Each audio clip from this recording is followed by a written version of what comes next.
The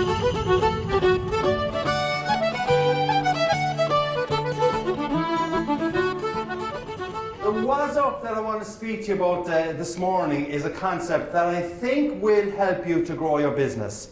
That will help you to improve productivity and teamwork, and ultimately help you to achieve your targets in what is a very, very tough and difficult environment. I mean, PwC said that you're in an industry that is worth about $2.9 trillion.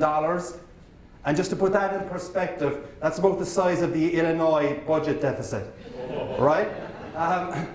But you're in an industry where you've got severe regulatory environment controls coming in, shrinking reimbursements, and so many other challenges, a lot of technological innovation as well. But I do think, though, that if you adapt this concept of the gift of gab that I will reference in a couple of seconds' time, it will help you to grow your business and be more productive. Now, as you're probably aware, the Irish are famous for the gift of gab, which some people say is our ability to spew out voluminous torrents of words without pausing for breath. Others suggest it's our ability to paint evocative word pictures that has the listener crying sorrowful tears into their pint of Guinness, while in the background someone is singing Danny Boy, and of course out of tune. Others say the Irish are good at the gift of gab because we're good at BS. Now, as I come from a marketing background, and BS to me means breakthrough strategy, I'm okay with that. But the gift of gab that I would like to speak to you about this morning that will help you to grow your business and improve teamwork and productivity is GAB as an acronym for Goals, Attitude, Behaviour. Goals, Attitude, Behaviour. And if you adopt this concept of goals, attitudes, behaviour, it will help you to create what I would call a top of the morning customer, client and business experience. So, goals, attitudes, behaviour. Surprise, surprise, the Irishman will start with goals, right? Now, research I have done on successful businesses and on successful organisations convinces me that one of the reasons why these organisations and people and companies are successful is because they've got a clear goal and a clear vision as to what success will look like. A clear goal and a clear vision as to what success will look like. Now, as an Irishman, it might not surprise anyone here in this room to know that I am a very keen consumer of a very famous black drink, right?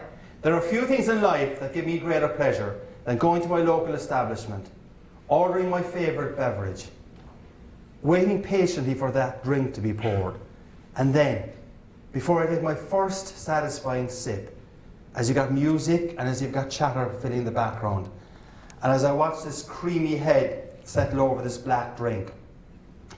I'm getting thirsty here, Jeff, I tell you. I often ponder and wonder why this drink has become so world famous.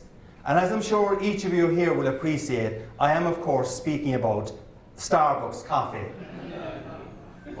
Sorry, have I misled you somewhere? Right? Alright, now I want to speak about Starbucks for a few minutes now because of Howard Schultz, who is the driving force behind Starbucks. He didn't found the business, but he's the driving force behind Starbucks. And just over 25 years ago, Howard Schultz came to this city, Chicago, to open the first Starbucks unit outside of the Seattle area. And when Howard Schultz was walking the streets of Chicago, just outside there, Michigan Avenue, he extolled what I would call as a clear goal and a clear vision to a business colleague of his that he was with. And he said to that business colleague, he said, in 5 years' time, everyone on this street will be walking around with a Starbucks cup in their hand. In 5 years' time, everyone on this street will be walking around with a Starbucks cup in their hand. Now, Howard Schultz had that clear goal and that clear vision just about one generation ago, when hardly anyone in the Chicagoland area would have been aware of Starbucks, when cash was so tight that he was not actually taking any salary out of the business, and he was actually sharing a hotel room with that business colleague of his. But what Howard Schultz did have, though, was a clear goal and a clear vision as to what success would look like. He could see it, he could visualize it, he could imagine it. And it was that clear goal, that clear visualization that energized him, got him out of bed every morning, and helped him to build Starbucks to the amazing business that it is today. Does anyone have any idea how many Starbucks units there are globally? Anyone? You're going to have to quadruple that. Yeah, Ben said 5,000. It's actually about 21,000 now. So I mean, but that's just how large it is that people can't grasp the size of Starbucks. And you know, there's a Starbucks now in every corner. And indeed, Starbucks is now so ubiquitous that the Onion newspaper ran a headline some months back that said, "Next Starbucks unit to open in restroom of Starbucks unit." Right?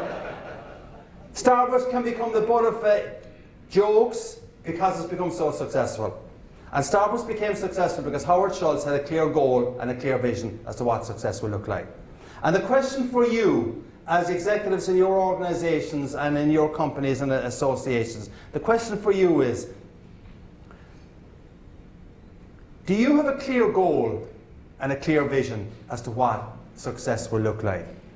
Can you see, can you visualize, can you imagine what success will look like 3, 4, 5 years down the road? And if you can see and if you can visualize what success looks like 3, 4, 5 years down the road, do you communicate that to your team? Does your team have the same clear vision of what success will look like? And one of the questions that you could ask yourself as you're going home tomorrow or whenever you're heading back out of Chicago is to ask yourself, all right, what is my clear goal and vision? And you've probably got a pretty good idea what it is at your level. But if you go back to your colleagues and you ask them, what is our clear goal and vision? Will you get the same answer? That's, I think, one of the critical things that's going to determine whether or not organizations are going to be successful.